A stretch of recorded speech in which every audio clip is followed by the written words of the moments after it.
Hey there, I'm going to show you how to put together a practice piece, which you can use for a variety of things before you start sewing. So I'm on my ironing board right now. Make sure that this camera is not going to fall over.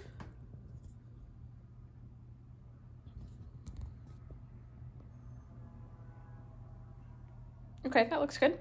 So this is the practice piece that showed up in a previous video. I would make one that is at least 6 by 6 inches like this,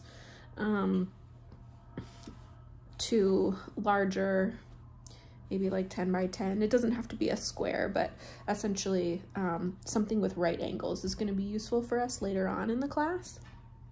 So I've got a couple pieces of fabric and I've got a piece of batting. I've pressed the fabric already, so I know that it's nice and smooth. And I'm gonna take these pieces and I'm gonna sandwich them together, which is classic in quilting, that you have a bottom piece of fabric, you place your batting down, and then you put a top piece of fabric. And what we wanna do next is cut them so that they're all the same size. So I'm gonna come over here.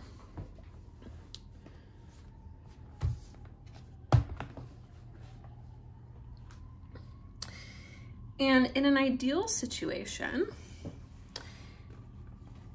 I like to work with a cutting mat like this one and a rotary blade, where I can use a ruler also.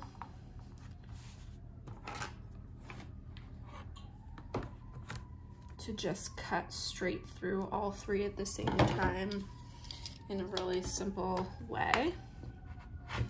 You may not have access to all of those supplies right now. So if you don't, having a nice sharp pair of scissors will also work fine. Still aim to keep your right angles. Some people, especially if you're doing it more by hand, you might prefer marking where you're gonna cut first with a pencil, which might make things a little bit easier. I'm gonna go ahead and do that.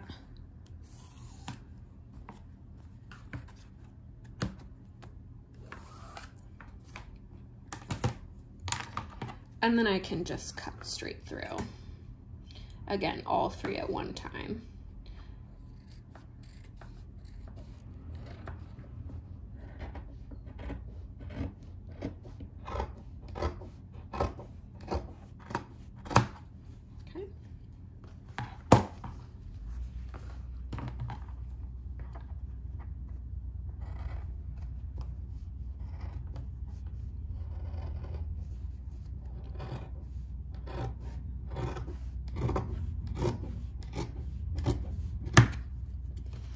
You can see why it would be important to have a sharp pair of scissors to do this.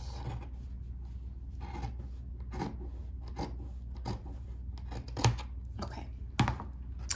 At this point, I'm almost ready to sew it together, but I want to pin it first. So, let's see here.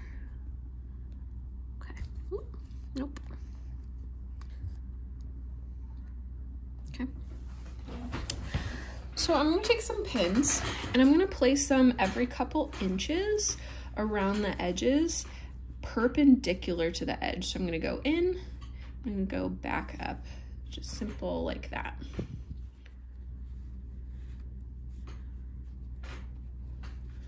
Try and do it kind of speedy.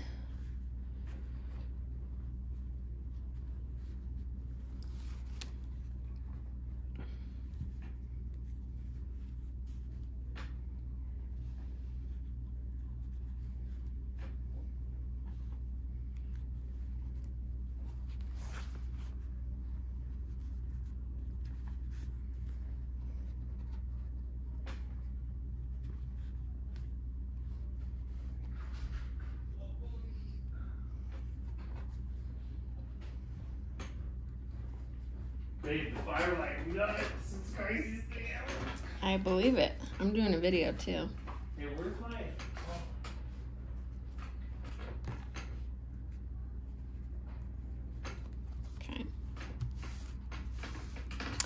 So, sorry about that. So now I am ready to take it to the machine.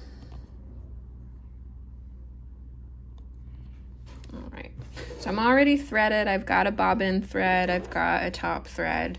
I've got my straight stitch presser foot on, and I'm gonna actually do a zigzag to complete this.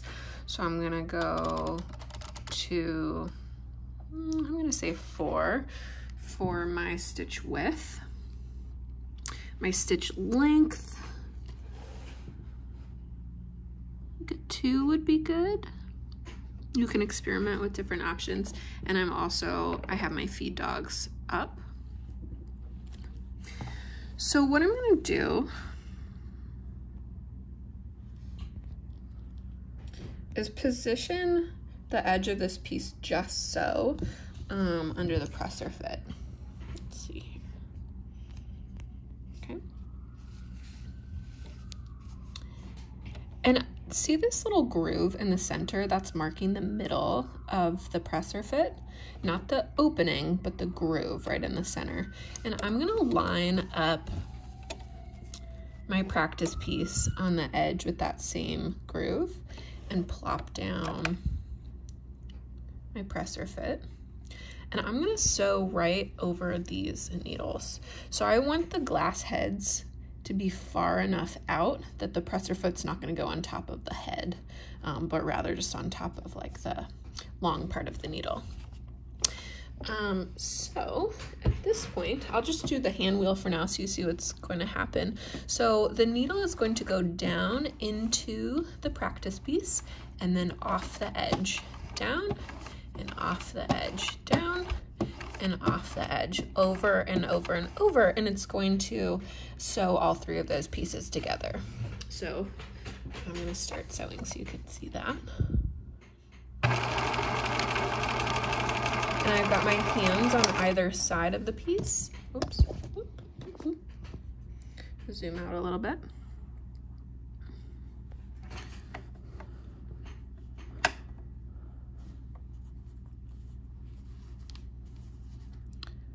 Kind of helping guide the edge so that it stays in line with that middle groove.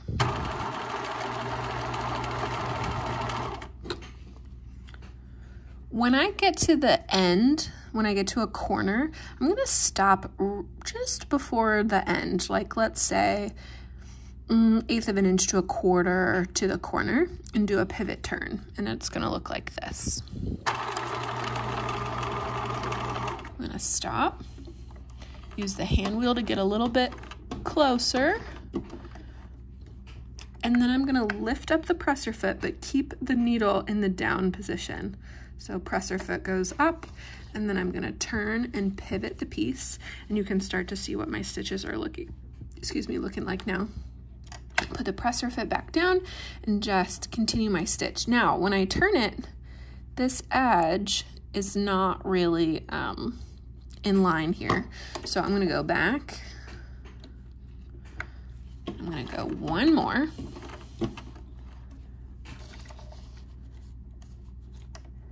Okay. And then keep sewing. Make sure that the glass bead is far enough out that I'm not going to crush the bead. And I would just continue until the whole thing was done. At that point, you will have a finished practice piece that you can play around on with different stitches and get a handle for your machine.